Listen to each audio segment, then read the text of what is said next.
Hello, good evening, everyone, and welcome to our episode number 8, the Property Show Live, proudly presented by Dream Valley Realty. Hi, my name is Sabbir Khan. I'm the broker of record at Dream Valley Realty, and I'll be hosting tonight's show. Thank you for joining us through Facebook, LinkedIn, and YouTube Live. And we're always happy to have you part of our journey. And without your support, this program wouldn't be possible. Our goal with this show is very simple. Every week, we invite professionals from different industries to share useful information that helps people to make better real estate decisions. Over the past several weeks, we have talked about mortgages, we have talked about home inspections, we have talked about insurance, home staging, and landlord-tenant rights. And tonight, we're moving into another very important area of real estate, the legal side of property transactions. Now, tonight, our topic is real estate legal mistakes that could cost you thousands. Buying or selling a property is one of the biggest financial decisions most people make. There are many legal documents, contracts, conditions, deadlines, and responsibilities involved in a real estate transaction.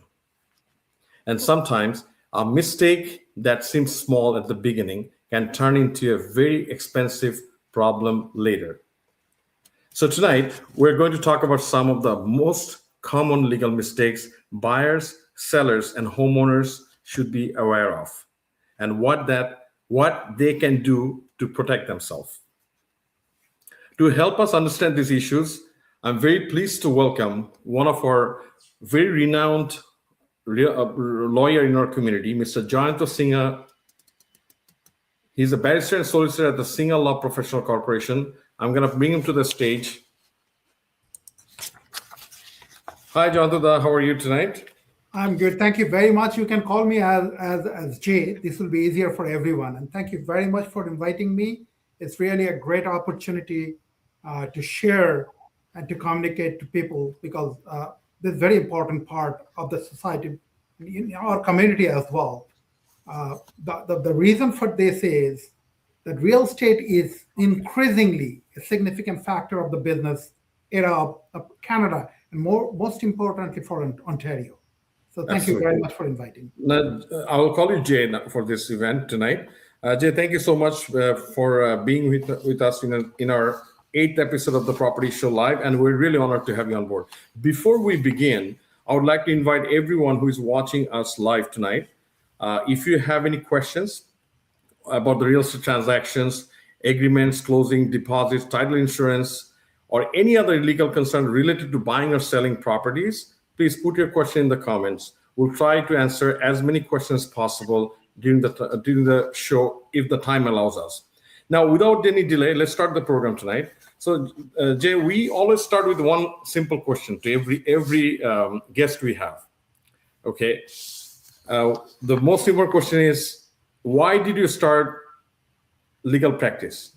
And how did you start it? And how long you have been practicing this? Okay, thank you very much for this question. Technically, I never wanted to be a lawyer. And this is under compulsion. So my father wanted me to be a doctor. And I at the very first stage of my teenage, I got spoiled and technically derailed, and I could not be a doctor. So my father wanted me to be a lawyer. When you are not a doctor, then only one option left for you to become a barrister.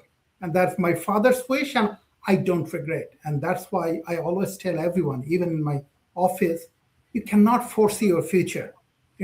God, whatever destined for you, you will be. And I am really enjoying this profession. Probably, this is the best profession for me, I think. No, thank you. And indeed, you are one of the best lawyers we have in our community, and renowned lawyer. Thank you very much. But my practice is for 25 years now. I'm a 25 years lawyer. I do practice real estate for sure, but technically I'm not a real estate practitioner. So I do litigation. I do civil litigation. I do family. My predominant practice area is also real estate, and that's why I can deal real estate transaction and blending of litigation related to the real estate altogether. Thank you. Thank you, Jay. Appreciate this, your experience. I'm sure it will be very helpful for our viewers to answer a few questions that we have created for you to answer for our viewers. In the meantime, any other questions comes up, we'll let you know so we can answer those for our viewers. Sure. So I'll start the questionnaires.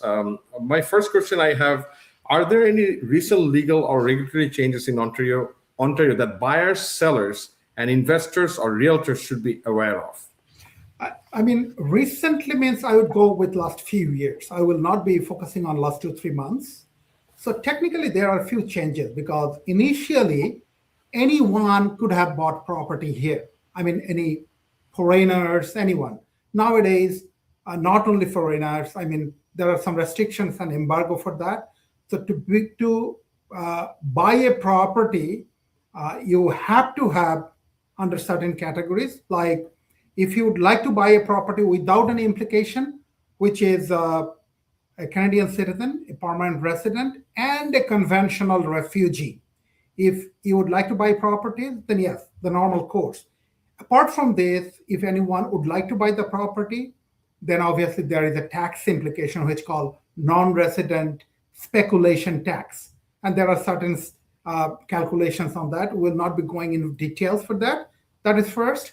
Second, very recently, new build transaction, the HST implication, there has been a lot of changes for a certain time being in Ontario to benefit people because, you know, last couple of years, the condominium market is new build market is very downtrending situation. And that's why to give some privileges, it's like HST rebate. It's very complicated calculations. So that's also this platform is not a good platform to discuss on details.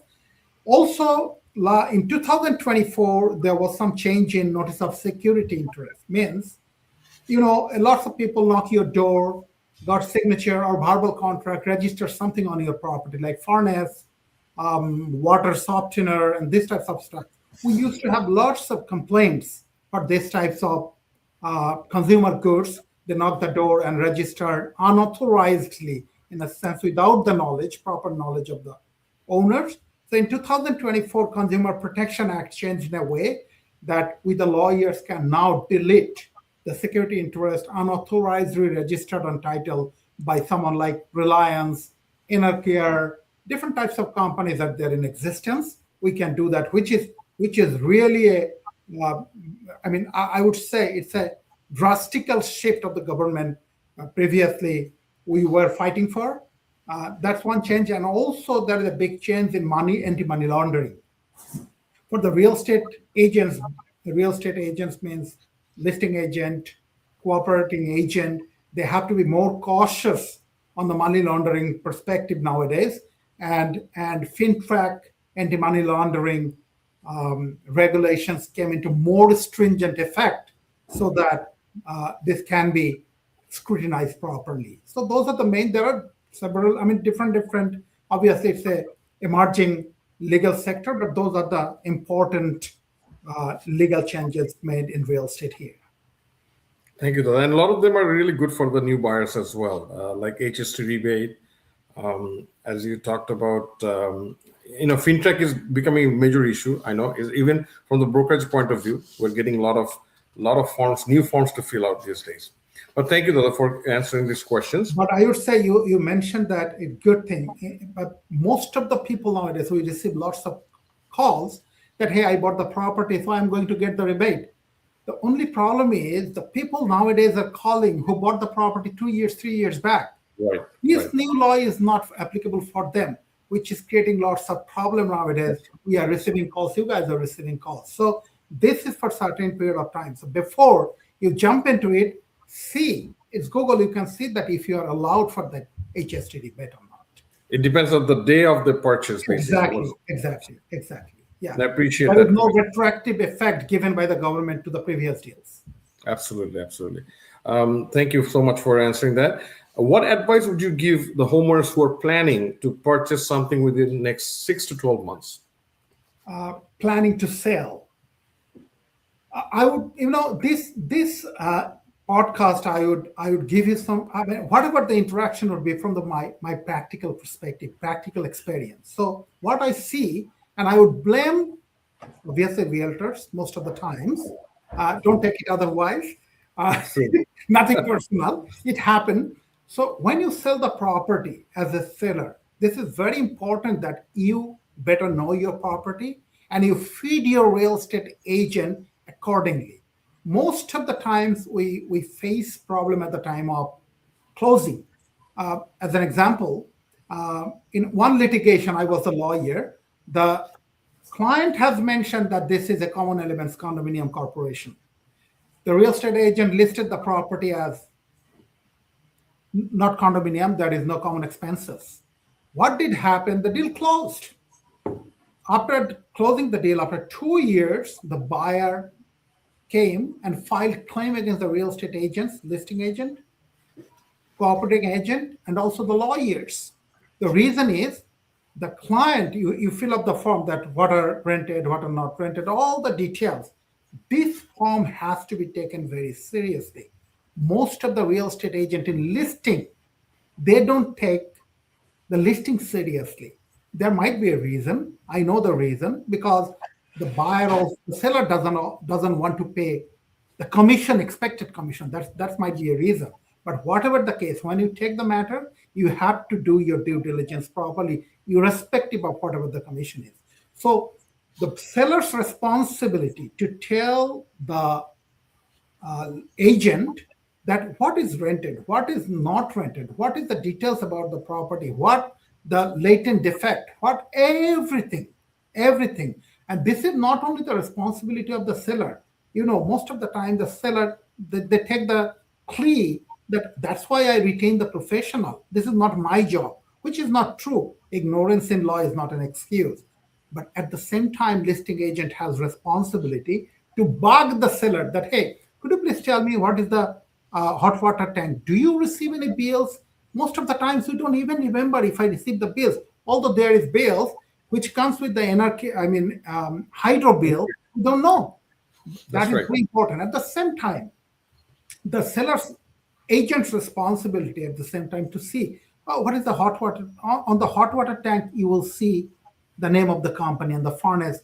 Just give a call that I am selling the property. Could you please tell me if this hot water tank is rented or not, if the seller is not sure? So that due diligence has to be done. At the same time, common expenses. You put common expenses $730, but technically common expenses is $800. It may create problem not even on closing after 2 years of closing. Down the road, it creates problem. Property tax, I noticed. I closed a deal and I was the buyer. The seller was itself a real estate agent in this community. Obviously, I would not refer the name. And he sold the property. His property tax is yearly $8,000, but he put $4,000. And the property on the day of closing, we noticed that. But the listing agent and the agent company or whatever broker, let's take the plea that, hey, MLS is only for information purposes. No. You have to be due diligent. You have to disclose properly. Otherwise, we can take that this is not good intention. Intention is mala fide to sell the property. So know details about the property so that there is no communication gap. Buyer should not be deprived from any misinformation. So that is very important for sale of the property. And obviously, you know your market. You have to get professional real estate agent for sale. We always tell that hiring a real estate agent for buyer is technically lesser importance than hiring a real estate agent for the seller. So you are selling your property for your money. You want a good real estate agent to get the utmost benefit for your property. Absolutely. And also as a realtor, we're obligated under RICO policy that we cannot provide any misleading information on the MLS system. Although it's just a platform, but as a licensed realtor, it's our responsibility to make sure we have to provide every single information. We have to check the information, verify the information, make sure they're all correct. Now, thank you. It is very important topic that you talked about. Actually, it's very important for all the agents who are viewing this show. please make sure that you follow this whenever you are doing a listing for any sellers, because we're the one have to do the due diligence. Exactly. Thank you so much, Ada. So looking ahead, what trends or legal issues do you believe will have the biggest impact in Ontario real estate overall?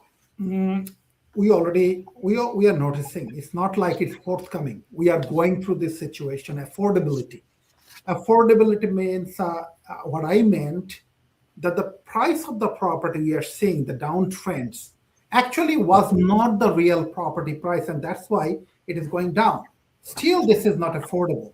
And who the buyers already bought the property $1 million, if there is not extraneous situation, they will not be selling the property. So technically, the property we are getting in the market is buyer cannot afford, and that's why they are selling under compulsion. So this is not the market, but still the market is higher. So affordability is a challenge. Financing is the most challenging part. You probably noticed that when the property price is high, when the property $1 million property sold $1.4 million, there was no problem to get mortgage. Nowadays, that property is now $800,000. Hard to Still, get. you are having challenges to get mortgage. The reason is this is very interesting because all these factors are driven, motivated for this real estate market, which is impractical. Such as when the property price is high, the pricer appraise the property higher. Even sometimes the property price 1.4, they appraise 1.5. Now, when the property price is lower, because they calculate on several factors what the property sold nearby and all this.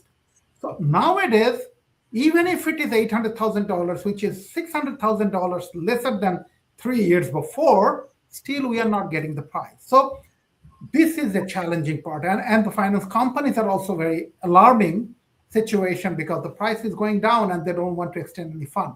So that's one thing. Plus, I am noticing a very important factor nowadays. It's increasingly growing, which is cities work order. Means when you buy property, you don't, I mean, this is my firm's policy, and I believe, and I know that that is probably in this vicinity, I'm the only law firm who does that. If there is a kitchen in the basement, you cannot have a property with a kitchen in the basement without the permission from the city, right? But 95% property, I won't tell in Toronto, in all over Canada is not permitted basement. So suppose you have a problem with your tenant. What have to do? Just give a call to the city, and city will put a work order. You don't know, you bought a property, and this work order will be rolling over to you. The seller is not responsible for that after selling. So this is a growing concern nowadays, that the second unit is not permitted and the city has work order on that property. What does that work order mean? City's restriction on the property, which cost maybe $50,000 to $100,000. This is growing. And another trend we are seeing, fraud since COVID. As you are aware that nowadays you guys can sign the DocuSign without ID verification. We lawyer cannot do that since 2024 because there are lots of identity fraud happened in this COVID time due to this DocuSign. You are signing, you don't know who is signing because lawyer used to deal with signing of real estate in person before. Nowadays it is relaxed, but there is a ID verification only due to this fraud and fraud identity of fraud. I mean, all these types of things happening. So those are the important part. And most alarming is AI. Good thing of AI, bad thing of AI. I am in challenging situation because sometimes it seems that the client knows more than me. I'm not telling client should not know more than me, but client should know more than me the genuine information, not the information which is not correct, which is a challenging part. But obviously, this is just starting of AI. Probably it will be reconciled and we'll be able to come to a settled position so that AI would be beneficial only for us. As long as it can be used or utilized properly, because Exactly. I think for the AI, it has to be prompted properly. And a lot of people are Yeah. using it without the proper prompting. That's causing the issues, of course. And Right. thank you for. But what about the legal, from the legal point of view, the next few months? What do you see? Like I know, as you can see, there's a lot of power of seller going on. There's a lot of distress sell, I call it. So, what are the consequences for these sellers? Okay, so if, as an example, I am the borrower and I could not maintain the mortgage, what would happen? The lender will give you an opportunity, maybe 1 month, 2 months, maybe 3 months. It depends on sellers. After that, obviously, they cannot see it for indefinite period of time. What would happen in that case? Seller will issue a letter first, some sellers, or power of sell notice. You'll be having time for 35 days. Okay, if you pay, it's very good. If not, then obviously seller has different options, either go to the court, or taking possession of the property, or to go to court. After going to court, taking possession of the property, they will take possession. They will get judgment. They will take possession of the property, and after taking possession of the property, they put the property on market for sale. Now, this is the general phenomenon that when you are a buyer buying a power of sale property, if the property value is $800,000, obviously you will not be buying that power of sale property paying $800,000. So it will be sold lesser price than the market price. So in that case, the borrower is losing that part. Further, dispossessed. Then, after selling the property, if the mortgage balance is $800,000, but the property sold $700,000, and after giving all the commissions, legal fees, and expenses, bank got $600,000. What would happen? This $200,000 you will be responsible for. Don't think that my property is gone, so done. So the bank will run after you for $200,000. The way is they will register an execution against your name, so that in future, whatever you want to do, buying asset, selling asset, it will come and you cannot buy, sell of the property. And at the same time, if you have salary, they can garnish the salary. So different types of stuffs in legal process. So better be careful before taking to think that if you will be able to digest, which is very So, is that mean we can consider one person's home for, let's say, it's a primary home, go under power of sale? Can we consider them as a like consequences of this is bankruptcy? Or I could not get your question. like is the best option for them to go bankrupt? If they go bankrupt, Technically, when as a lawyer, I'm telling something here is like a legal advice stuff. I don't suggest that. Bankruptcy is the last option. Obviously, you will take suggestion from the bankruptcy experts. Bankruptcy is not a solution. Bankruptcy is the last resort. last resort. Yeah, exactly. Yeah. I'm sure a lot of people these days have all kind of questions regarding that because I've seen people facing different consequences because of their overhead right now. Yeah. But Now, since you brought this up, that lots of questions. So bankruptcy means you are not free. Bankruptcy means you are on embargo for a certain period of time, which is 7 years, that you cannot do lots of things here. So Right. we sometimes think bankruptcy, I am free and relaxed. That's not the case. You are crippling yourself. You are not independent. And we fight for our freedom. You will lose our freedom. So that is the last resort. That's fantastic. Thank you so much. That's to clarifying this. I really appreciate that answer. So next, I'll move to the next question. What are the biggest misconceptions agents have about what they can or cannot say or promise to a client? I'm sure you see this all the time.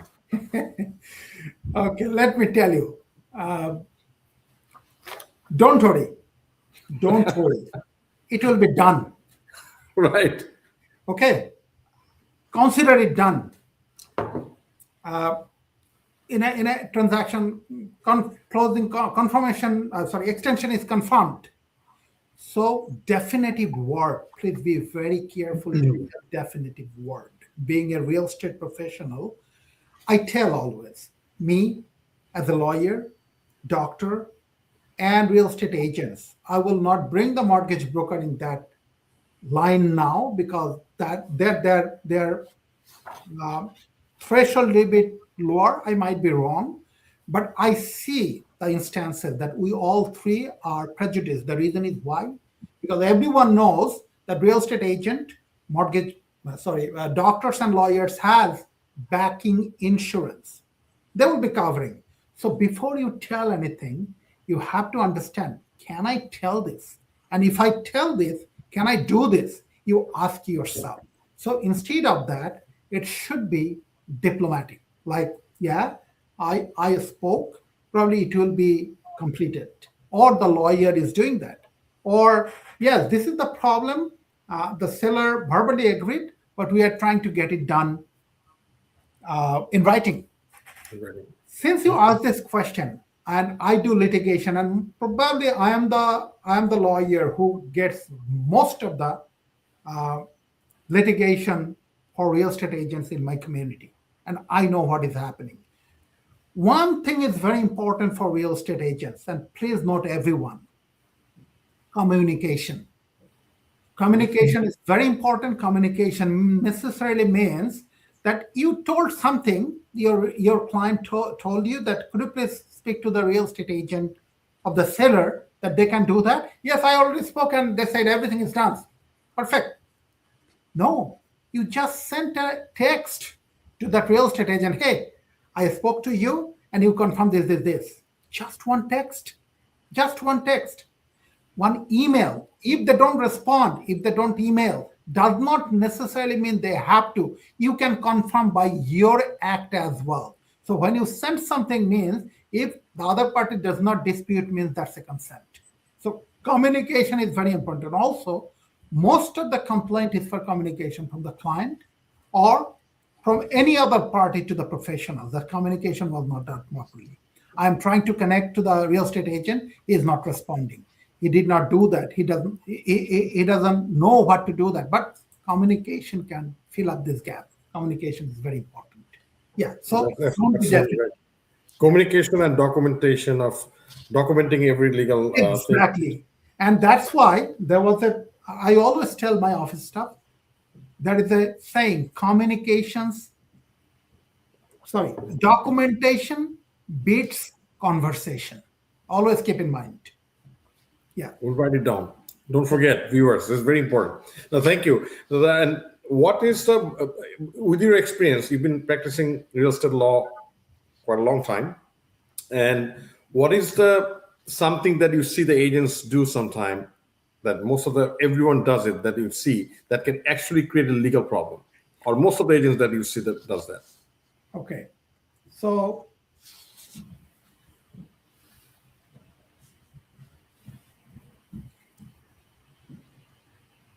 I would tell, real estate perspective, brokerage perspective, probably you can deal with that. But legal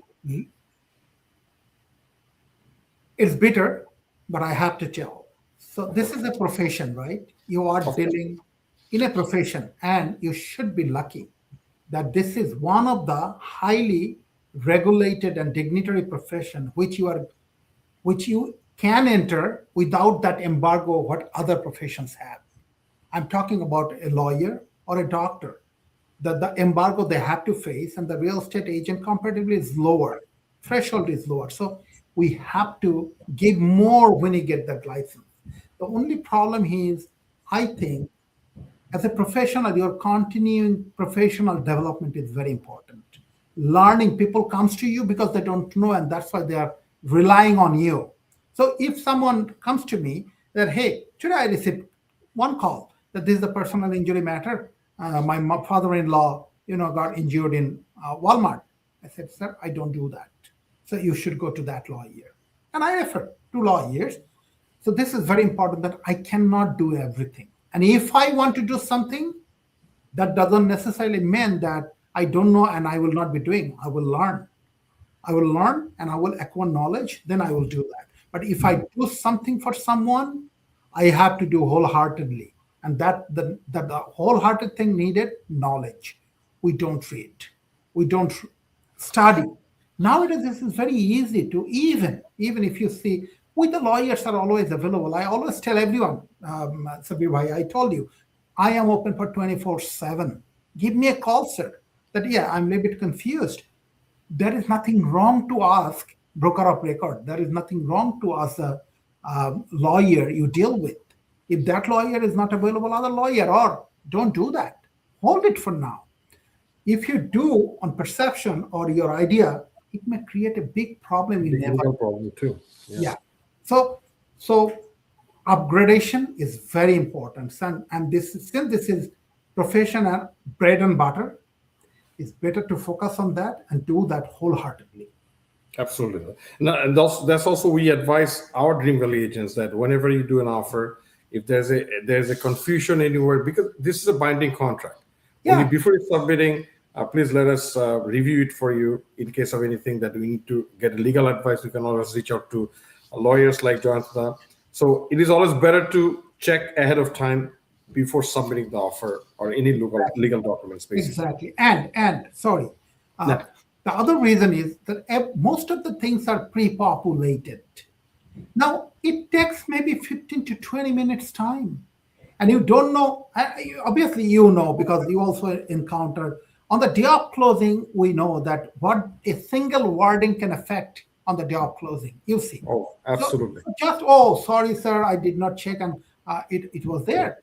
So unfortunately, suppose this survey condition, each and every offer survey condition, and I one of my agents, he has always pre-populated survey, and I never was able to get any survey in any deal. And I said, sir, why do you do that? Just cross out. Oh, I will do that next time, but never. That means he is so busy to read that offer. So it's very important to have at least a cursory look that if I am putting all this is relevant to this transaction or not. Absolutely. Absolutely. I fully agree with you on that, because as a brokerage, we have created templates to make it easier for our agents. So the whole idea is to save the time, but we suggest every agent review every single clause because it might not be applicable for this particular property, or so that's why it has to be always read and then confirmed. Should we need it or not? Thank you for clarifying that. That was one of the questions that I had. How dangerous is it to use the standard clauses? Okay, So obviously you have to use standard clauses, because some clauses must be written in the agreement, right? In the schedules. Absolutely. Yeah, you know that.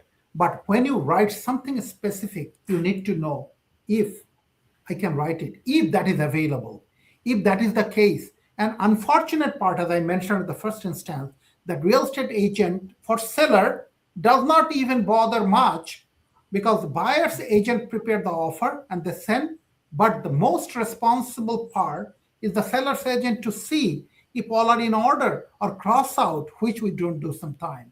And it creates a huge problem. The problem, let me caution you, the problem is not for the day of closing.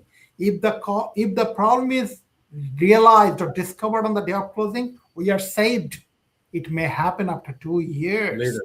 Yeah. Yeah. And you never know, one fine morning, you are receiving a demand letter. So that's the problem in real estate. And we encounter even after 7 years, later I got something which I have to encounter now. Now, thank you for clarifying this. This is very, very important, viewers. Always remember this. Impact can come after 7 years, even after 5 years. Most of the times it comes later. Generally speaking. Yeah. Thank you for clarifying this. Now, you talked about the text messages earlier. We said that always leave some kind of documentation, text it, email it, whichever possible, just to keep it some kind of proof. Now, my question to you, can a text message, email, or WhatsApp conversation create a legal binding commitment? You are not a man of dignity. I told you, this is recorded, right? It is recorded. You can use that against me if I told you genuinely. I see. So you understand what is the repercussion. The value and the weight of this conversation. Yeah, that is the example I gave you. You are a really man of dignity. And that's why I was able to tell you. So that's an example. So this recording can be used. Suppose I told you, Sabbir bhai, I need $100, and you agreed $100. Okay, and you told me that $100 you have to give me back on 7 days with $110. I said, okay, agreed. This is a contract. We don't need any signature. So you understand if this verbal communication can be used as an evidence and acceptable in the court, then a text message is a written agreement. It's a Perfect. written That clears communication. a lot of And confusion. that's why I tell that, okay, he's not responding. Tomorrow is the closing. Hey, I need the access of the property. He's not responding and you did not do anything. Rather, what you should do that, hey, I am trying to reach you. This is my last visit. Tomorrow is the closing. I called you several times. You did not respond. And accordingly, tomorrow it will be taken into consideration for closing. Otherwise, next on the closing, no, I never received any call. I never. So, very important that you confirm if there is no confirmation from the other side. So you confirm, just text. At the time of deal, you have to take your phone in a way that you just started a relationship with a girl. Every time you text, each and every time. That's the way it should be. And if you consider that way, you'll be okay. Thank you. It's very well explained and clear for, I think most of the viewers are got a clear answer from this. Thank you so much, Lala, again. Now we'll get into a little bit of different topic about the offers, because I'm sure you deal with a lot of agents because you do mostly real estate, and we have agents who are constantly doing offers. What should agents especially careful about when dealing with the multiple offers? If you can, from the legal aspect, if you can tell us. Sabbir bhai, I think this question is not a legal question, frankly. Probably the brokerage can answer the way better than me. But in a multiple offer situation, I think the only I can tell that confidentiality maintaining is very important. And lots of claims we see only in multiple offers for communication and confidentiality breach. But other than that, probably I am not the best person to answer this question. Okay, Dada, thank you. But my question basically to emphasize a little bit more, like many time when we attend multiple offers, I'm talking about back in days. Nowadays we do mostly online. You know that mostly through email. But Yeah. when there's a physical offer presentation, we have seen people doing favorism. Like I know this guy giving this person, sometimes they don't. Is there any legal way to look at these things, like when you know that these things are happening? Is there a way to protect the buyers because we know something wrong happened overall sale? Uh, yes, yes, you can. But the problem here is that our court system depends on evidence. So I understand a situation that you are deprived, your client is prejudiced due to the act or omission from the seller's agent. Would you be able to prove that? If you can prove that, yes, you are entitled for the damages, and the damages quantum is very high. So, but the challenging part would be evidence here.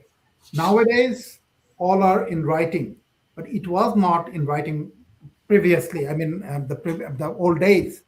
But it's really difficult to prove. At that time, if I tell you, Sabbir bhai, I am the real estate agent. Oh, okay, highest offer is 1.2 million. How would you prove that? So, yeah, you are legally protected, but factually it's Hard very to prove. difficult to prove that. Yeah. It's very hard to prove. I agree, though.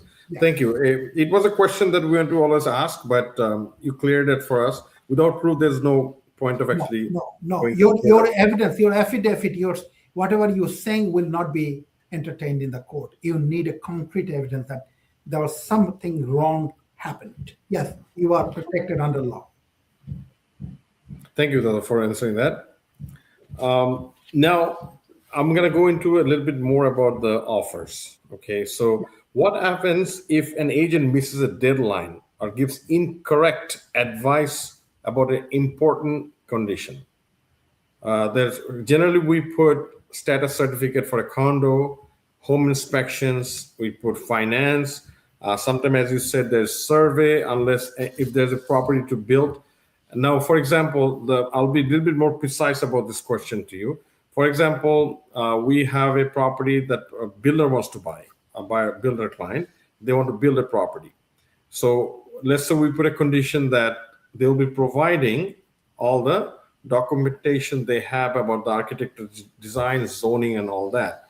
And if we don't add this, what are the consequences may happen? And if we do add them, and we don't do any further like investigation with the city about if it's a qualifier or not. So if you can go in a little bit about this, because you know that we deal with few builder buyers and we face this kind of issue very often. Once the property purchase is done, then they realize, oh, this property cannot be severed, or this property cannot have a multiplex, or whatever the case is. So if you can go a little bit about the legal side of this. So this question is not only for you guys. We also poses a prejudice. Being a lawyer, it happened, but we are in a better situation because we get all the agreements after signing. So we are in a better of situation. But as a real estate agent, as I mentioned, when you are dealing with something which is not traditional, means a little bit different, you have to have some experience. You don't have to have experience. You speak to your mentor. You speak to your senior real estate agents, rather doing that by your own volition. We occasionally though say these types of things. Yeah. So as a buyer agent, you need to know what is the purpose of your buying. If the purpose of the buying is building, then this is the first precondition. You don't need any rocket science knowledge to ask to the seller that if this property zoning and all this stuff is in accordance with our buying goal or not. This is very important.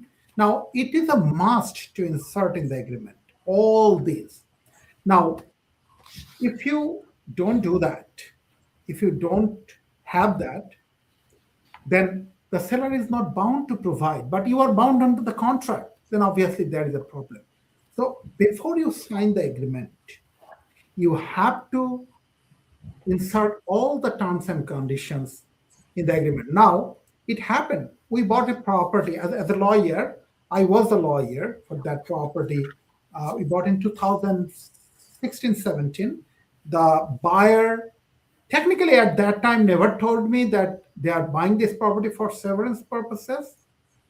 But after buying maybe in 2 years, they feel interest because buyers are making money and they embark into building business. And when they went to the city said, no, probably you will not be able to because required is 50 feet. You have only 48 feet, 2 feet less than whatever. Then they called me after 8 years, maybe, or 6 years, that, hey, sir, I bought the property and my agreement and everything is 50 feet, but I'm now building and technically I was blamed. Now, I asked him, okay, let me bring the file. Let me see my note. You never told me that this property is for building purposes. You said that this is your principal property. You'll be deciding because all those statement has to be given. First thing. But that does not necessarily mean that I'm absolved from my liability. I have to address that. Also, that is not my problem. Now, if you don't know the agreement, then obviously you'll be here and then, and you'll be under impression that you did the mistake. If you notice in your agreement, the lot size is always mentioned more or less. You notice that, right? So I said, sir, this is not guaranteed because the 50 feet is more or less. It may be 47, it may be 55. The property is there. You are buying the property as per the MLS. And if you would have thought at that point that if the property is severable or not, you should have done that before you buy the property. You should have measured that. So coming to your point, so builder's deal, all these terms and conditions has to be there. If you miss it, the seller is not bound to provide you, and you have to buy the property irrespective of if you can use the property for that purposes or not. Now, deadline is deadline because this is contractual. The deadline cannot be rectified without the consent of the parties. So if there is any condition, You have to read the wording very carefully that 5 days, including holidays or excluding holidays or weekends. We don't do that.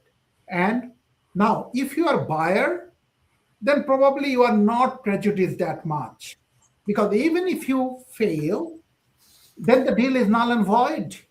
But if you are acting for seller agent, acting for seller as agent, seller may sue you. That, hey, this was your responsibility to follow up with them, and now the deal is null and void. I could have sold the property without condition in $5,000 less to other party. Now, due to your lackings, due to your observation, lack of observation, I am losing. So seller will be prejudiced for sure. So deadline, contract is contract, no emotion.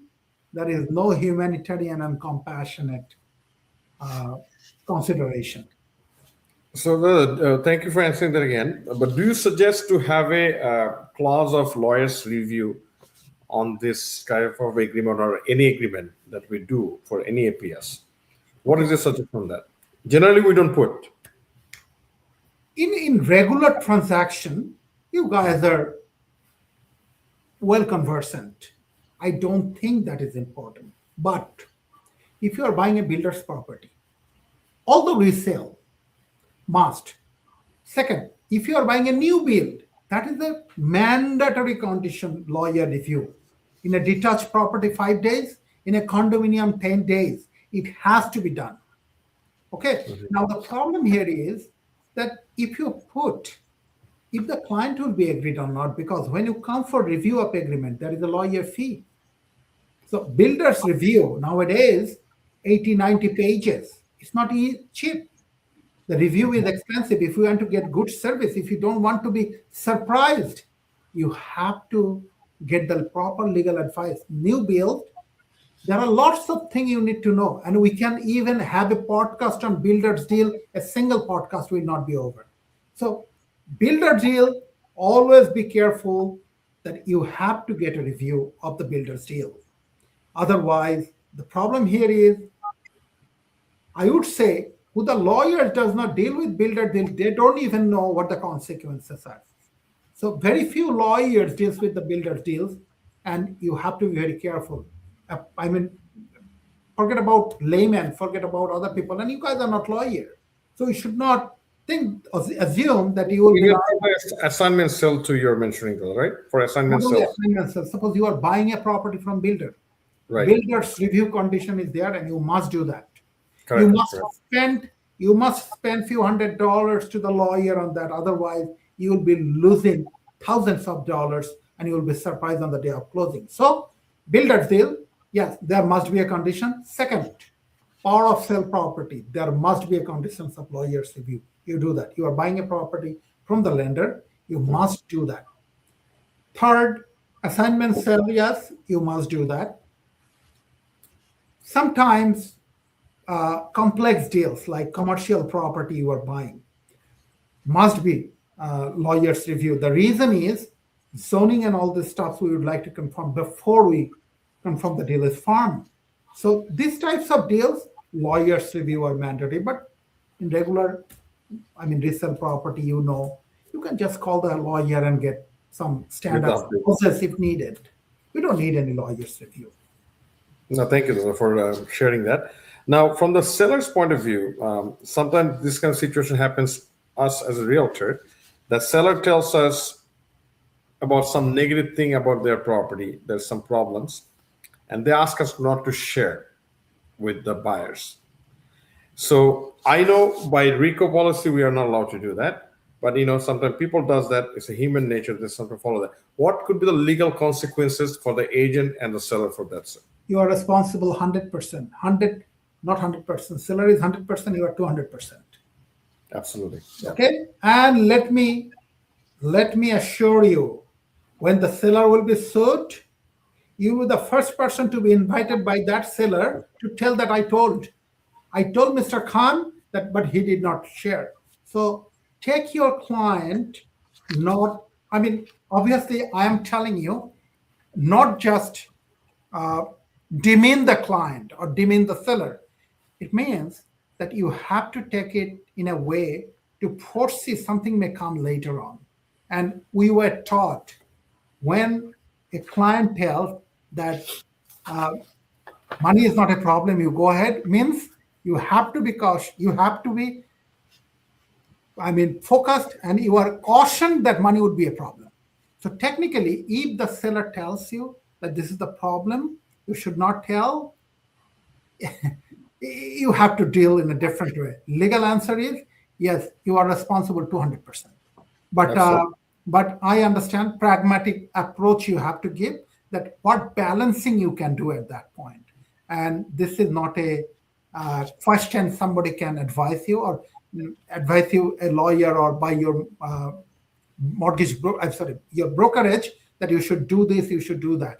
It's a fact scenario based, and circumstantial preferences should be given for that purpose. Of course. And as a professional, we have to protect ourselves from legal consequences. Also, we have to protect our license as well. Exactly. Because we are there to service consumers. Exactly. So thank you for clarifying this. We already have a strict policy about this with RICO. But obviously, on top of RICO, there will be legal consequences from the public. It may sound, sorry to interrupt you, it may sound a little bit harsh, but keep in mind, for the rest of the life, I tell everyone that your client can be your biggest enemy in case of need. So it's a professional relationship. It's not a friendship relationship. You have to value that. So if you do something now for the client, may come back or may be brought by the client against you. So better be careful now, and you balance. You are the better judge at that position and that situation. Absolutely. Well, thank you. I think that answers a lot of questions for our viewer may have. Now, next one I have about the buyers. Once they close the property through your legal firm, and after moving in, they found a huge problem, some kind of like water damage or something that came, or maybe water leak coming through the basement. And they call you and say, hey, our agent should have known this, right? That's one thing. And what are the remedies for them as a buyer? And what are the answer as the agent can do about this thing when there's a question come up like that? Okay. It's a very, every now and then we deal with this situation. The real estate agent or the lawyer technically cannot help in this situation. The reason is that it is totally driven by several factors: evidence, situations, circumstantial evidence, all this. Now, what we do, suppose this situation came and we received a call from the client after buying the property, maybe 7 days, 10 days, or 15 days. We write to the seller's lawyer, and as usual, it is expected that there won't be any response, or even if there is any response, it was okay. There was no problem. Now, we get panicked. The first option, that you have the home insurance for that. Why you are bothering? Seller has to deal with that. Seller has to do that. Why seller did not do that? Seller's responsibility. No, you go to the home insurance company. Now we think that, oh, if I go to home insurance company, the insurance premium will be high. That's a wrong conception. But it may prejudice if you lie it to the insurance company. Suppose you mentioned to the insurance company that this is your principal property, but you put the property on rent, and they will be taking that into consideration to dishonor your claim. But this types of situation may come, and if the seller does not adhere to request, obviously legal option is open, but you have to be very careful to be ready with the consequences, because after hearing or after all this, there will be two lawyers, litigation lawyers. What the outcome would be, nobody knows. And if you lose, then you have to pay the seller for the legal cost. So instead of regular, it's a conception, oh, I bought the property, they have to do everything. So we have to be very practical. Balancing of convenience and inconvenience is very important in Canada, because litigation is very expensive here. So rather we have to go with the alternative path. Home insurance is available. If other issues, title insurance is available, let's explore those first. If not, last resort we have. Yeah, but we have to ascertain whose fault that was. Or even if there was any fault, was that known to the seller? If that was not known to the seller, you cannot blame the seller.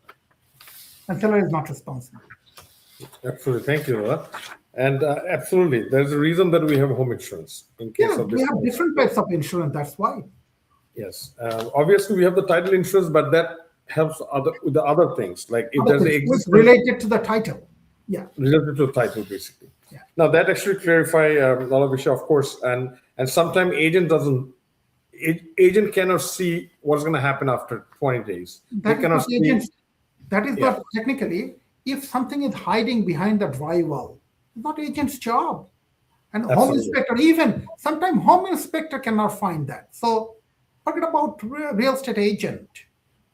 Home inspection did not catch up. So technically, it may happen. But Dada, if you're under if you bought a new property, that can also happen. And when you're under a carry-on warranty, obviously that will be probably covered, right? Yeah, When they're yeah. But the owner needs to know the timeline. So carrion has different timelines: 1 year, 2 year, 7 years. So that has to be explored. Thank you so much, Jay. We're almost toward the end of the show, so I will have a couple of more questions for you. Please. And have you seen any cases where an agent thought they were just helping a client, but accidentally created a legal problem? Have you seen anything like that in your career? Most of the time. Most of the time. So, being a professional, as you know, if you are helping someone without any fee or cost, the client relationship established. So, very careful before you help someone. If you are helping someone, suppose somebody called you, hey, Mr. Khan, I'm buying this property. Could you please give me this advice? And you give the advice and bought the property and prejudiced. You are responsible. So this is very fact specific. How or how far you can help a person to give advice. You are professional, your every word carries a value. As long as, and now sometimes we put indemnity or disclaimer. Won't help. No, won't help. We cannot say off the record, right? Huh? We cannot say off the record. Off the record, yeah. Off the record, you can tell if there is an offer, settle. There are different issues you can do without prejudice. But if we are giving advice, then even if you don't get any money, you are responsible. So better be careful for professional conduct. And that's why real estate agent lawyer has to read this professional responsibility part. Dada, can you give us one little example of most expensive legal mistake that you have seen? Like practically what I happened? mean, by a real estate agent, Yep. there are a lot. You know, there are a lot. I mean, what I can tell. Okay, yeah. So, recently I closed a deal. The wording of the agreement was legal basement. Legal basement. That legal basement. However, the MLS was something different, not legal basement, permitted basement. Legal basement, permitted basement, multiplex. This carries different value.